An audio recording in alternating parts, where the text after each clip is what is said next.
안녕하세요. 7월 23일 굿모닝 말씀 산책으로 여러분과 함께 예배할 수 있어서 감사드립니다. 오늘 본문은 열왕기 하 15장 1절부터 12절까지의 본문입니다.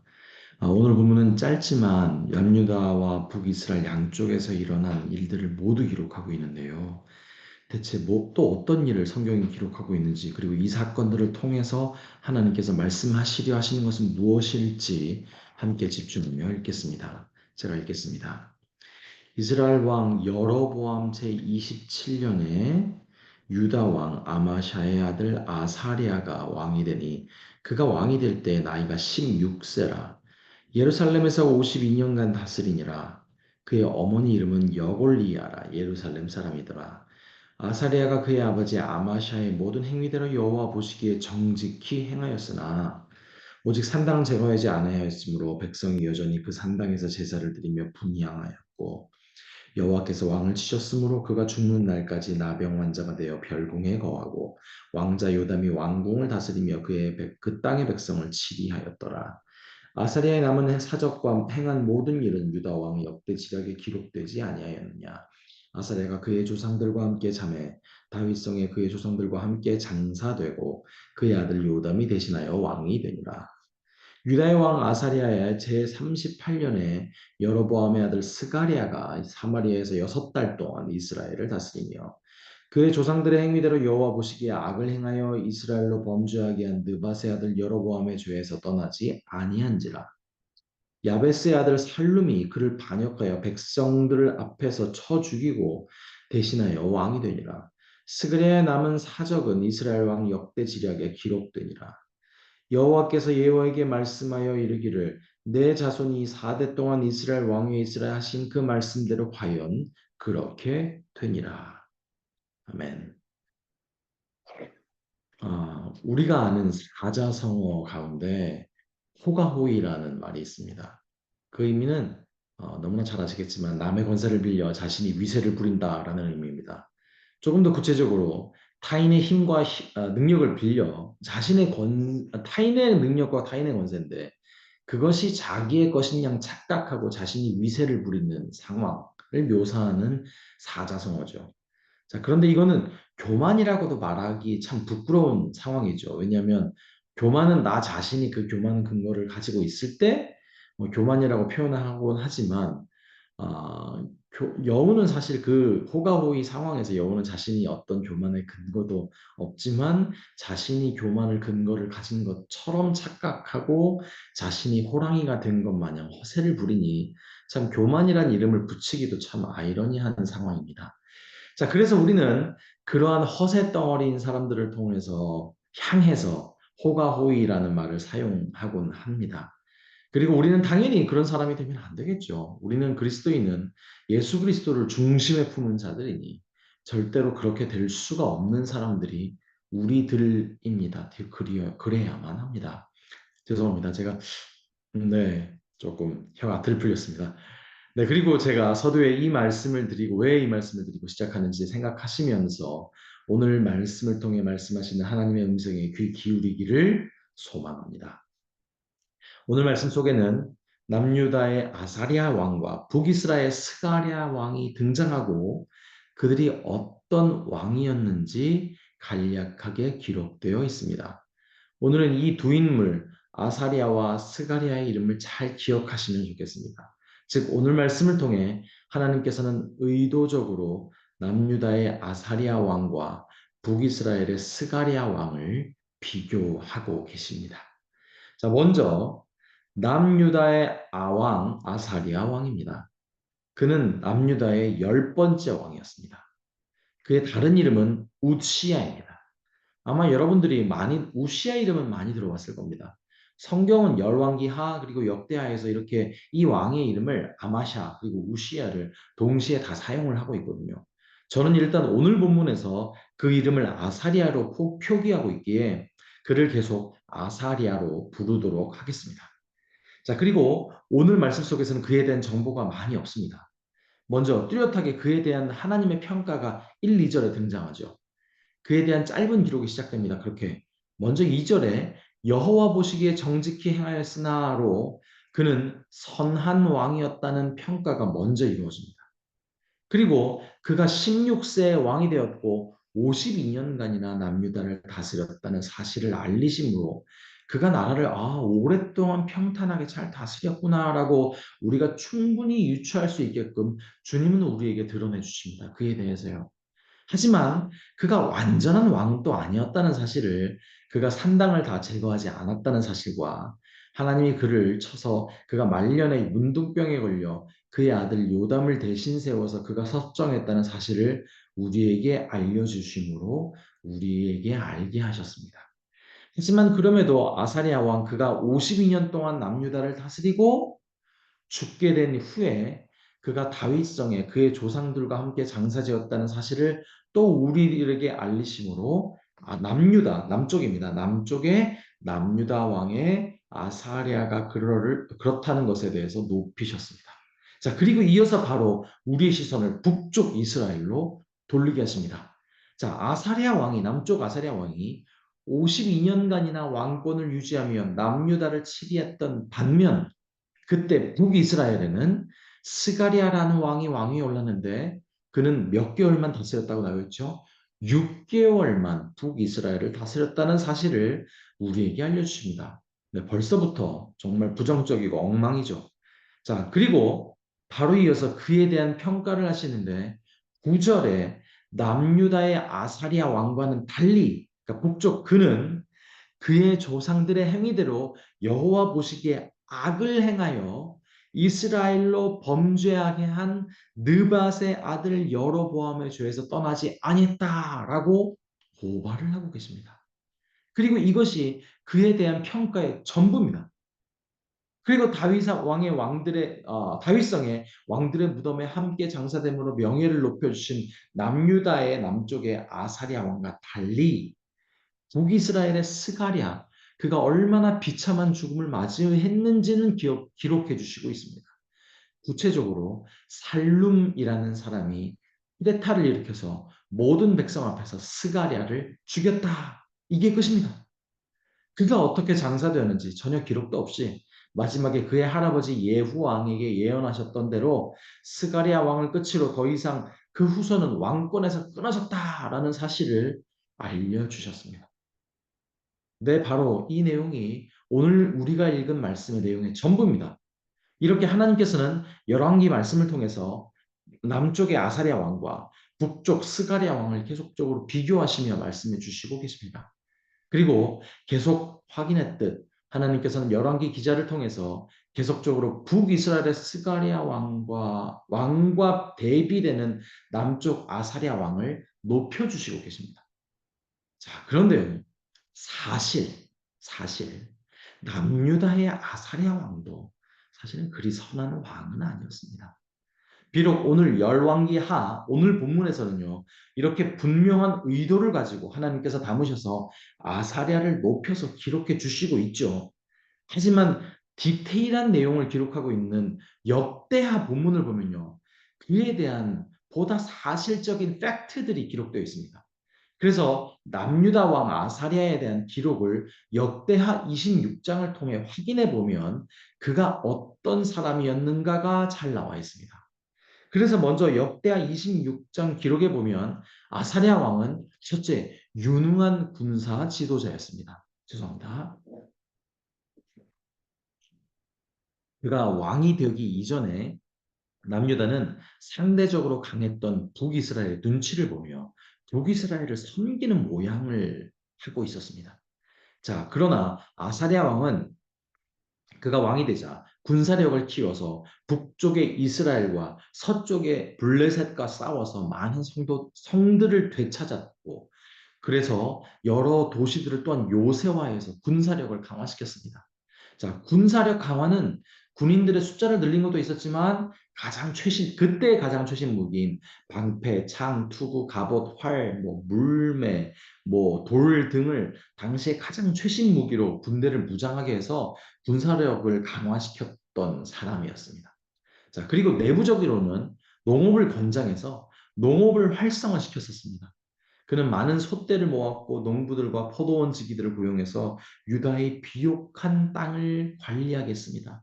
이렇게 우시아는 다윗과 솔로몬 이후에 남유다의 큰 군사적, 경제적 황금기를 가져왔습니다.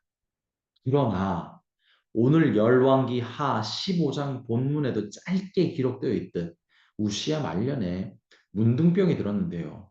그 이유가 열왕기서에는 없지만 역대기서에는 기록되어 있습니다. 그 이유는 그가 교만했기 때문이었다라고 합니다. 자, 그는 나라가 부강해지자 그는 모든 것이 내 능력과 내 열심 때문이구나라고 생각했고 그는 그래서 교만해졌습니다. 그래서 그는 사람들에게 신성시 여김과 존경을 받는 제사장 자리까지 탐했고, 그래서 제사장만 수행할 수 있는 일을 그가 했고, 그래서 하나님의 징계로 문둥병에 걸려 죽을 때까지 따로 떨어져서 별궁에 지내야만 했습니다. 자, 그런데 그가 별궁에 지내는 기간 동안에도 그의 어린 아들을 왕좌에 올려서 사실 자신이 대신 나라를 좌지우지하는 섭정을 펼쳤지요. 자, 그리고 그가 죽게 되자 그의 문둥병 때문에 사실 정확히 다윗 왕조의 왕들이 묻힌 묘실에 그를 함께 매장하지 않고 그 옆에 다른 매장지를 따로 만들어서 그를 따로 장사 지내게 되었습니다. 사실 역대기 기록에는 그렇게 나와 있습니다. 즉 그는 죽어서도 사실 다윗 왕의 그 후손으로서의 수모를 좀 겪게 된 겁니다. 하지만 열왕기서에는 이렇게 구체적인 기록을 하지 않죠. 그냥 뭐라고 표현되어 있죠? 그냥 다른 왕들과 함께 묻혔다라고 표현하고 있지 이렇게 역대기처럼 구체적으로 표현하고 있지 않습니다. 즉 지금 역대하 26장을 통해서 그의 실상, 그의 삶을 들추어 보니 남유다 왕 아사랴 그는 선한 왕이었다라고 평가하기는 사실 좀 어렵습니다. 물론 한 나라의 왕으로서 국력과 경제를 잘 다스렸다는 긍정적인 내용이 있긴 하지만 그는 우상숭배의 시작점인 산당을 폐하지 않아 우상숭배를 방관했고 무엇보다 자신이 이룬 것이라고 생각했던 국력 강화와 경제 안정 때문에 그가 교만해져서 스스로 하나님께서 구별하신 제사장이 되려고 했다는 겁니다. 그래서 하나님이 그를 말년까지 치심으로 그가 가졌던 교만이 얼마나 잘못된 것인지를 세상의 하나님이 알게 하셨던 거죠, 사실은. 즉, 중심을 보시는 하나님 앞에, 즉, 오직 외적 성취물과 결과물로 사람을 판단하지 않으시고, 오직 사람의 중심을 보시는 하나님 앞에서 그가 절대로 선한 왕이었다라고 평가하기는 사실 어렵습니다. 그래서 사실 이 팩트를 알고 되니, 이 역대기를 통해서 우리가 팩트를 알고 되니, 우리 머릿속에서 이 질문이 지워지지가 않습니다. 뭐냐면, 역대기에 보니 분명히 아사랴 왕은 그리 선한 왕이 아니었는데, 하나님께서는 왜 열왕기 하 기록을 통해서는 그의 어두운 비분에 대해서는 기록을 하지 않으시면서까지 또한 북쪽 이스라엘과 비교하며 아사랴 왕을 높여줬던 것일까요? 네, 바로 이 질문이요. 그 이유를 한 문장으로 말씀드리면 바로 예수 그리스도 때문이었습니다. 이게 갑자기 무슨 말인가 하면 지금 하나님께서 열왕기 하 본문에서는 의도적으로 그를 높이셨던 아사랴 왕은 남유다 왕이었습니다. 정확히는 남유다 아사랴 왕은 다윗 왕의 후손이었습니다. 그리고 다윗 왕은 그 위의 계보를 따라 올라가 보면 유다까지 올라가죠. 그리고 더 위로 올라가 보면 창세기 15장에 사탄의 머리를 깨부시고 우리를 구원하신 예수 그리스도 예언까지 올라가는 거죠. 무슨 말이냐면 아사랴 왕 그는 바로 하나님께서 작정하신 유다의 자손으로 또한 하나님께서 작정하신 메시아의 후손으로 메시아의 조상으로 다윗 왕의 자손이지만 메시아의 조상으로 작정하신 바로 예수 그리스도의 계보에 담긴 한 사람이었습니다. 그래서 오늘 본문 말씀 열왕기하 15장에서 예수 그리스도의 계보를 따르는 남유다의 왕 아사랴를 상대적으로 북이스라엘 왕 스가랴보다 높여주신 이유는 바로 하나님께서 그 계보를 통해 이 세상에서 오게 하실 예수 그리스도 때문이었다라고 제가 말씀드린 것입니다. 자, 그렇다면 하나님께서는 아사랴를 상대적으로 높여주심을 통해서 이어질 그 종착점, 메시아, 결국 예수 그리스도를 높이시기 위하여 바로 그 남왕국의 아사랴를 높여주셨던 것. 하나님은 예수 그리스도를 왜 높이시는 거죠? 근데 너무 뻔한 질문이죠. 근데 그분이 당연히 받아야 할 성자 하나님이시기 때문에 그분이 높임 받아야 되는 건 당연하죠. 하지만 그것이 전부가 아니죠. 비로소 그 아들 예수 그리스도를 통해서 하나님은 하나님의 뜻과 계시를 이 세상에 폭발적으로 드러내시고 하나님의 진심을 비로소 온 만방에 드러내시고 온 세상으로부터 참된 하나님의 뜻이 드러나고 펼쳐지기를 소망하셨기 때문입니다. 그리고 그 뜻과 계시의 중심에는 우리를 향한 구원이 핵심 내용이죠. 그래서 구원하신 예수 그리스도와 같이 구원받은 자들을 어떻게 얼마나 영화롭게 부활시키실지를 알게 하셨고 또한 깨닫게 하셨죠. 네, 결국 예수 그리스도를 통해 드러낸 그 뜻과 계시를 정리하면 하나님이 우리를 향한 그 마음, 진심, 그 놀라운 영화로운 부활까지의 계획, 승리, 네, 그리고 하나님의 진심을 알리는 그 과정 중에 바로 유다를 다윗 왕을 그리고 오늘 본문의 아사랴를 비롯한 모든 남유다 왕조를 도구로 사용하셔서 그들이 그럼에도 불구하고 하나님의 은혜 가운데 메시아의 계보에 있게 하셨고 그래서 인도받았고 지켜주심을 받았던 것이었죠. 네, 그래서 하나님께서는 오늘 이 열왕기하 15장 본문에서 아사랴 왕을 북쪽의 스가랴 왕과 비교하시며 그를 높여주셨던 것이었습니다. 그래서 다시 정리하면 아사랴 왕이 교만하게 되었던 그 근거였던 국력 강화와 농업을 바탕으로 한 경제 안정도 사실은 하나님의 은혜였는데 그는 교만해졌고 그렇게 하나님의 가슴을 아프게 했지만 그럼에도 불구하고 하나님은 그를 통해 그를 도구로 사용하셔서 예수 그리스도까지 계보를 잇게 하셨고 예수 그리스도를 통해 그 놀라운 하나님의 뜻을 드러내기 위한 도구로 사용하셨고 그래서 그를 그 은혜 속에 두셨다는 사실을 오늘 이 열왕기 하 본문이 그럼에도 불구하고 그를 높여주신 사실로 증거하고 있는 것이죠. 즉, 우리는 오늘 하나님께서는 그 한 사람 아사랴 왕에게 베푸시는 은혜와 동시에 이 세상을 그분이 작정하신 뜻을 향해서 이끌어 나가시며 인도하시고 있다라는 사실을 우리는 다시 한번 확인할 수가 있는 것입니다. 말씀을 정리하겠습니다.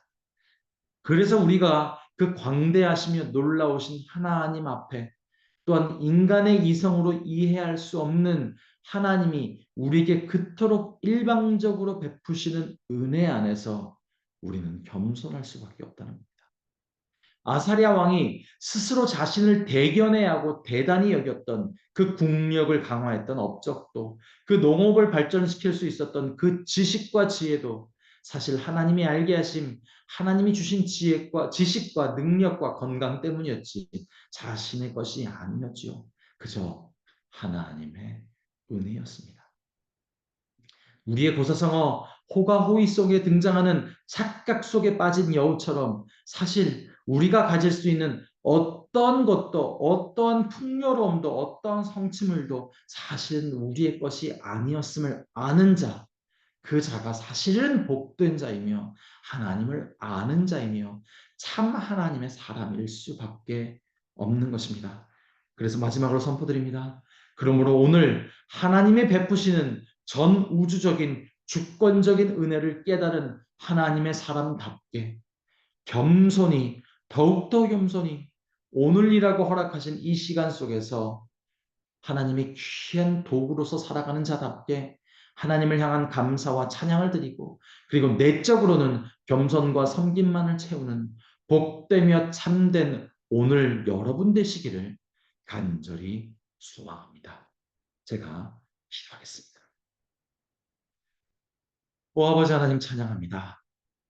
그 놀라운 하나님의 광대하심 앞에 그 권세 앞에 이 역사를 이끄시며 주관하시는 하나님의 그 주관하심 앞에 이 시간 우리가 나아갑니다. 그 하나님의 광대하심이 얼마나 크고 놀라운지 이 시간 찬양할 수밖에 없음을 선포합니다. 또한 그럼에도 불구하고 우리를 향한 그 놀라운 은혜로움과 그 자비하심과 그 사랑으로 말미암아 우리를 그 놀라운 하나님의 영광의 백성으로 자녀로 삼으시고 또한 오늘 그 하나님의 귀한 도구로 삼기를 원하시는 하나님의 뜻 앞에 나아가기를 소망합니다.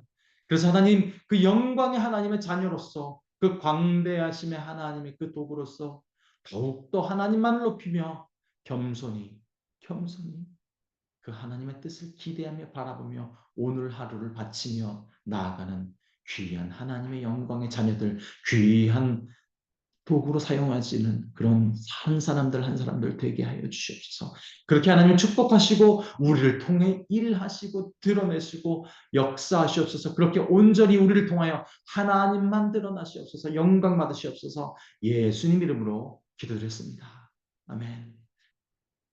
먼저 오늘 말씀을 통해서 깨닫게 하신 그렇게 하나님께서 강조하시고 말씀하신 그 내용을 가지고 함께 기도하기를 소망합니다.